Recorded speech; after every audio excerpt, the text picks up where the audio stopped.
que es el principio de proporcionalidad de las penas. Para quienes pues nos gustan los temas argumentativos, para quienes incluso de repente planteamos este tipo de discusiones en clases, el principio de proporcionalidad de las penas es un gran desafío, es un gran reto porque es un principio que requiere de construcción discursiva, que requiere de soporte argumentativo, dado que está planteado en términos muy generales en nuestro artículo 22 de la Constitución. Pero por otra parte hay principios, digamos, en tensión o en choque como deferencias legislativas, observancia de política criminal, caracterización de incidencia en el lugar geográfico de que se trate. O sea, no está fácil, David, y sobre esto, como experto que eres, como especialista, te pido un comentario proporcional a las penas.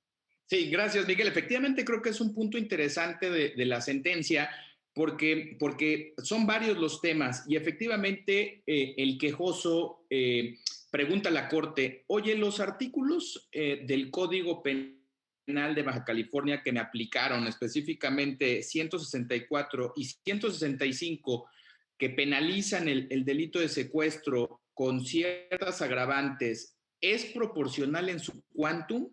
El quantum es una pena que, si no mal recuerdo, el mínimo era entre 15 y 40 años. Y lo que dice, oye, eso no es desproporcionado en relación a la conducta que yo realicé. Recordemos que el artículo 22 de la Constitución establece que las penas deben ser proporcionales. Entonces, este precedente, digamos, tuvo que abordar esa pregunta, si este quantum de la penalidad entre este mínimo y este máximo es proporcional. Y lo que hace aquí la Corte es retomar precedentes que se habían venido construyendo y que podríamos decir le empezaron a dar contenido a este principio de proporcionalidad para, como bien dices, dar una metodología argumentativa.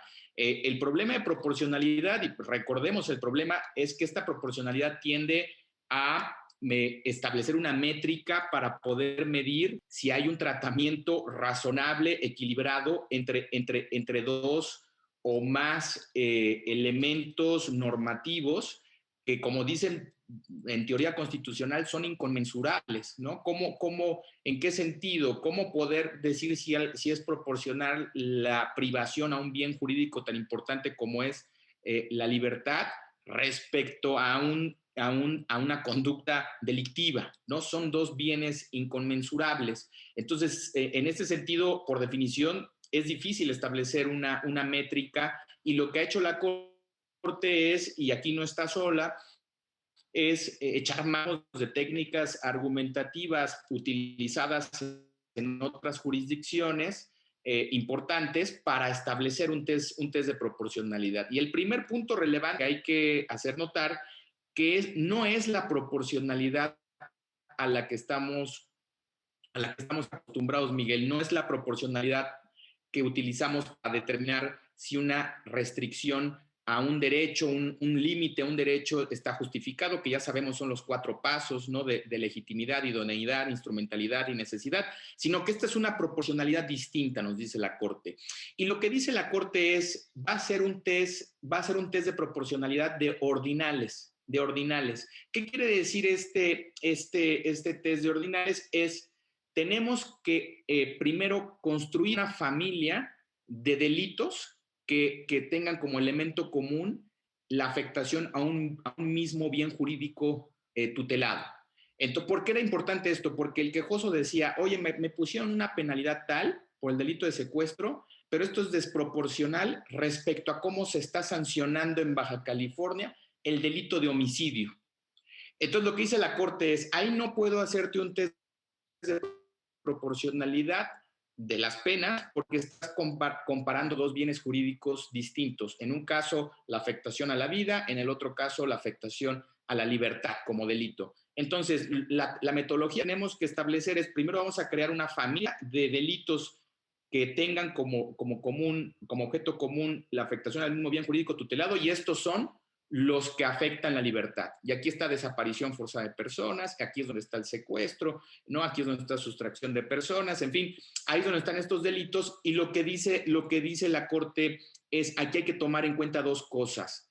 Hay que hacer una gradación de afectación a estos bienes jurídicos tutelados en función de estos delitos, pero no vistos en sí mismo, sino, y como bien decías tú, dándole un vistazo al debate democrático que se tuvo para tomar esa decisión. Lo que dice la Corte es, este análisis no puede ser en el vacío, porque no estamos analizando, digamos, aquí en un plano de mera racionalidad despolitizada. Lo que dice la Corte, estamos evaluando lo que hizo el legislador democrático. Y el legislador democrático es aquel que tiene que establecer la política criminal. Claro, si estamos en un modelo de democracia constitucional, el legislador no tiene una libertad absoluta.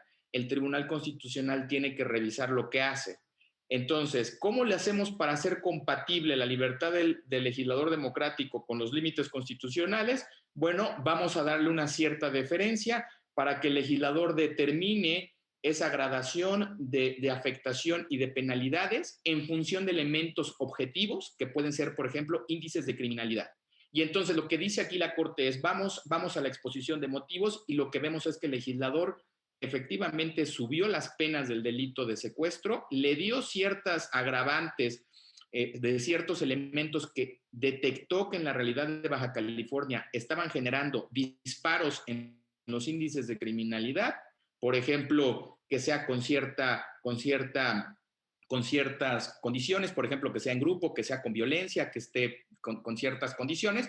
Y lo que dice la Corte es, en este análisis de ordinales, yo veo que el secuestro está más penado que otros delitos, pero tiene una proporcionalidad con el delito de desaparición forzada, que es un delito muy grave. Y en este sentido, por tanto, este es mi análisis, yo veo que hay proporcionalidad y de esta manera hago un equilibrio entre la deferencia democrática y los límites constitucionales.